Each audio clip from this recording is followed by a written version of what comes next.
छैया बहुत कमाते हैं, महंगाई मार जाती है। छैया बहुत कमाते हैं पर महंगाई मार जाती है। डायन महंगाई मार सैया बहुत कमात है, महंगाई मार जात है। डायन महंगाई मार जात है। झाड़ू पे बटन दबाना है, आम आदमी की पार्टी को जिताना है। झाड़ू पे बटन दबाना है, आम आदमी पार्टी को जिताना है। वार्ड क्रमांक 3 का विकास करना है, झाड़ू को जिताना है। जीत होकर रहेगी, आम आदमी पार्टी रहेगी। नमस्ते, मेरा नाम ममता है। मैं कॉलोनी में 11 साल हो गए मुझे। सबसे पहले मेरा ही मकान बना हुआ था। हमारे इधर ना खंबे में लाइट लगी है और ना ही कुछ है। जब 3-4 साल से हमें किसी को हमने नहीं देखा है। जब वोट लेने आते हैं तभी बोलते हैं हमें वोट दीजिए। और ये हमारी दीदी उठी हैं, ये विकास करेंगी ज़रूर, लेकिन जनता इन्हें जिताएगी तो ये विकास होगा ज़रूर। वार्ड नंबर 3 के सभी मतदाता भाइयों बहनों, मैं आपको प्रणाम करते हुए, मैं आपको नमस्कार करते हुए आपसे निवेदन करता हूं कि आप इस बार परिवर्तन कीजिए। देखिए भाइयों बहनों, कितनी भयंकर व्यवस्थाएं, अव्यवस्थित व्यवस्थाएं पड़ी हुई हैं।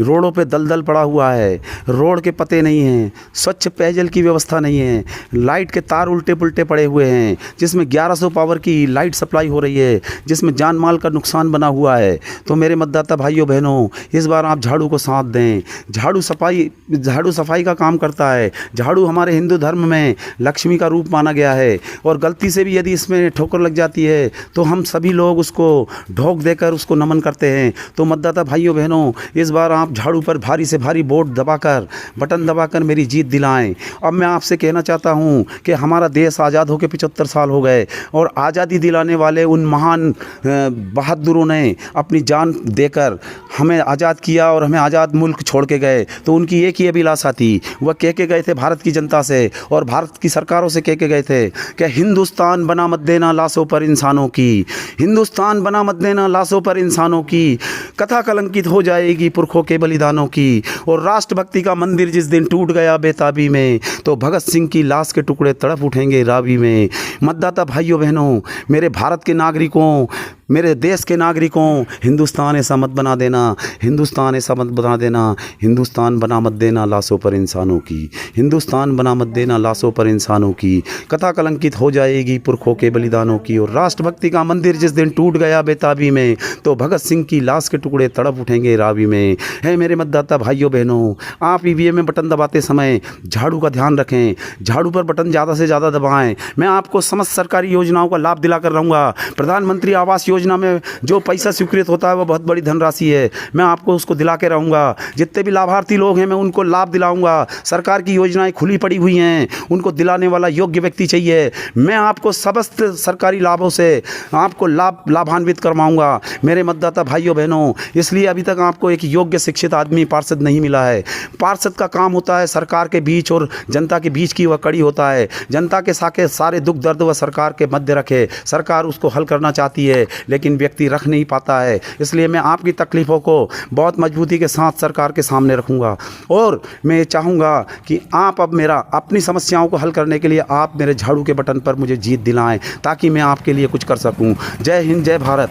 झाड़ू पे बटन दबाना है, आम आदमी की पार्टी को जिताना है। आम आदमी पार्टी ऐसा कभी नहीं करेगी, क्योंकि मैं भी एक सैनिक की पत्नी हूँ, और आम आदमी पार्टी का दिल्ली में, हरियाणा, पंजाब में जो परिवर्तन हुआ है वो ऐसा कभी इस पार्टी गलत कभी नहीं करेगी। 70 साल से जो पार्टी आ रही है वो हमेशा गलत करती आ रही है, और यही कारण है कि जो विकास नहीं हो पा रहा, इसीलिए अवरुद्ध हुआ है।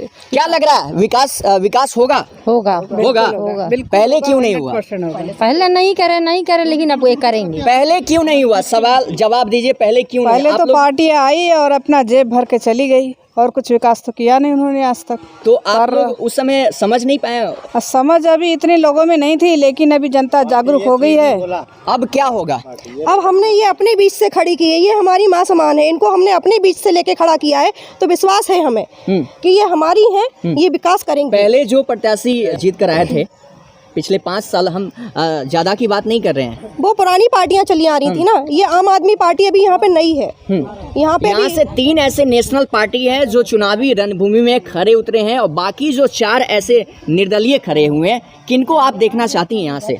हम तो अपनी माँ को ही क्यों देखना चाहती हैं? क्योंकि ये हमारे बीच की है, जनता के बीच की, हमारी सैनिक कॉलोनी की है ये। वो भी तो आप ही के समाज के हैं ना, जितने प्रत्याशी खड़े हुए हैं। नहीं, वो हमारे नहीं है, हमारे नहीं कहाँ है। के हैं वो? वो इंडिया के हैं, यहाँ के हैं, लेकिन वो पार्टी दूसरी है। पार्टी दूसरी है। पार्टी दूसरी है, लेकिन व्यक्तिगत चेहरा तो आप ही के मोहल्ले के हैं ना। बिल्कुल है, उन पे भी विश्वास किया गया है। विश्वास है। 5 साल विश्वास किया, उनको जिताया, लेकिन अब हम अपने बीच की चलिए, जिताएंगे। तो 5 साल इन्होंने विश्वास किया, लेकिन जो भी प्रत्याशी जीत कर आए धोखा देकर चले गए, यूं कहें तो आंख में धूल झोंक कर चले गए। लास्टली एक सवाल लेके हम खत्म करना चाहेंगे, एसएस भारत के माध्यम से क्या अपील करना चाहेंगी आप यहाँ की जनता से? एसएस भारत की तरफ से मैं अपील करना चाहती हूँ कि सभी मतदाता भाइयों बहनों, मेरे विकास, मेरे लिए सभी वोट डालें, झाड़ू पर ही बटन दबाएं और आम आदमी पार्टी को चुनें, जिसकी वजह से यहाँ की जो विकास है वो जो रुका हुआ है वो पूरा हो। और मैं सभी जनताओं के लिए जनता के लिए भलाई का काम करना चाहती हूँ, यही मेरी उम्मीद। चलिए, एसएस भारत से बातचीत करने के लिए बहुत बहुत शुक्रिया। धन्यवाद। आप लोगों का भी बहुत बहुत धन्यवाद।